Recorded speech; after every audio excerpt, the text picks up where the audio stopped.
Bonjour à tous, nous poursuivons avec la deuxième Mishnah du 9e Pérek. La Mishnah nous enseigne à Shiraim ve'akalach, en ba'em mishum kilaim. Shiraim ve'kalach. Shiraim, ce sont des sortes de soie. Et le kalach, c'est quelque chose qui pousse dans les îles, les villages proches de la mer, qui ressemble un peu à l'or et qui est très, très tendre et qui ressemble énormément à la laine. Donc ici, la Mishnah vient nous dire que Shiraim ve'akalach, c'est Shiraim, ces sortes de soie qui ressemblent au lin, ve'akalach qui ressemble à la laine, en ba'em mishum kilaim. Il n'y a pas d'interdiction de kilaim si ça a été mélangé avec donc de la laine ou du lin. Aval asurim mipnei maritain, mais il y a quand même une interdiction midei rabanan mipnei maritain, de peur du regard, que l'on pourrait penser tiens mais ça c'est de la laine ou ça c'est du lin. Et donc pour ne pas qu'on se trompe et qu'on puisse penser et c'est de la laine et du lin et donc penser que ce sera permis, donc les Chachamim m'ont interdit mishum maritain. Le Barthénora précise que ceci n'était qu'à l'époque où il n'y avait pas beaucoup de cette soie et donc on risquait de se tromper. Mais aujourd'hui où la soie est tellement fréquente et parmi nous tout le monde la reconnaît, il n'y a pas d'interdiction. La soie avec donc de la laine ou avec du lin. De même, le chanvre est permis avec la laine et le lin puisque tout le monde reconnaît aujourd'hui ce qui est le chanvre, ce qui est le lin. Akarim va kesatot en ba'em mishum kilaim, la Mishnah continue et nous dit si nous avons karim et ksatot. Karim, traduire par un matelas, et ksatot, ce serait donc un coussin. En ba'em mishum kilaim, il n'y a pas d'interdiction de kilaim, étant donné que on s'allonge dessus. La Torah nous a interdit le yale alecha, de mettre sur nous, de s'en habiller. Mais en dessous, ceci est permis. Mais seulement une condition précise de Barthénora, c'est qu'ils sont bien durs et que lorsqu'on les met sur une planche et que notre chair, notre corps ne les touche pas directement, là ce sera permis.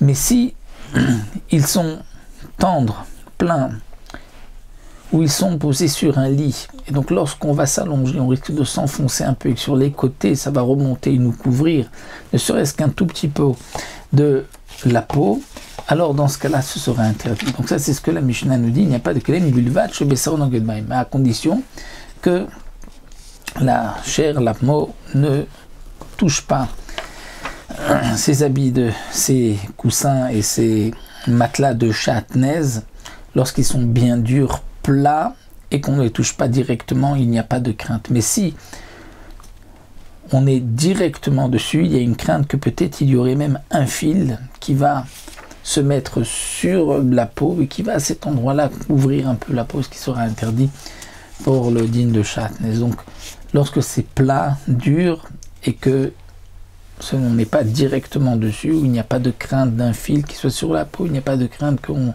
s'enfonce et que sur les côtés, comme un siège ou comme un vrai matelas, on puisse être couvert sur les côtés, donc dans ce cas-là, c'est permis. En araï les kilaim, il n'y a pas de din de araï les kilaim, c'est-à-dire même porter un instant, c'est aussi interdit dans l'interdiction de lo yilbash. Velo yilbash kilaim, velo yilbash kilaim afilo al gabe asara. Il sera interdit de s'habiller d'un habit de kilaim, de chatnez, même par-dessus 10 habits.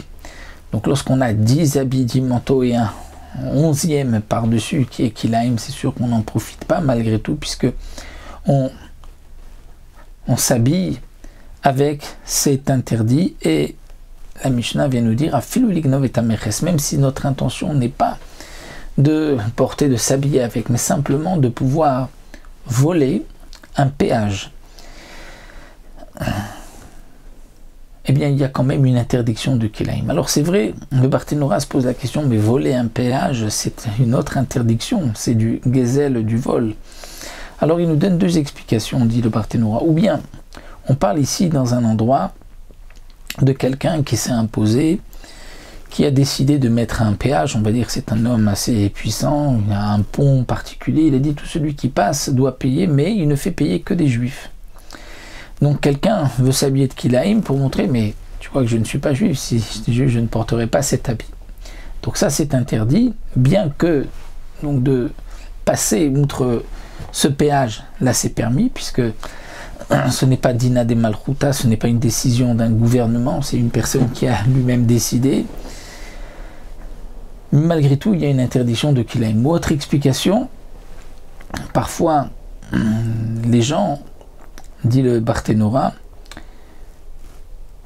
ne payent pas sur les habits qu'ils portent, mais ils payent les habits qu'ils ont avec eux, qu'ils transportent. Et donc c'est dans ce cas-là qu'il veut donc échapper à ce péage qui n'est pas, donc bien sûr comme nous l'avons expliqué, une décision d'une malchoute, d'un royaume, d'un roi, d'un gouvernement, puisque sinon il y a le din de Dina des Malchuta Dina.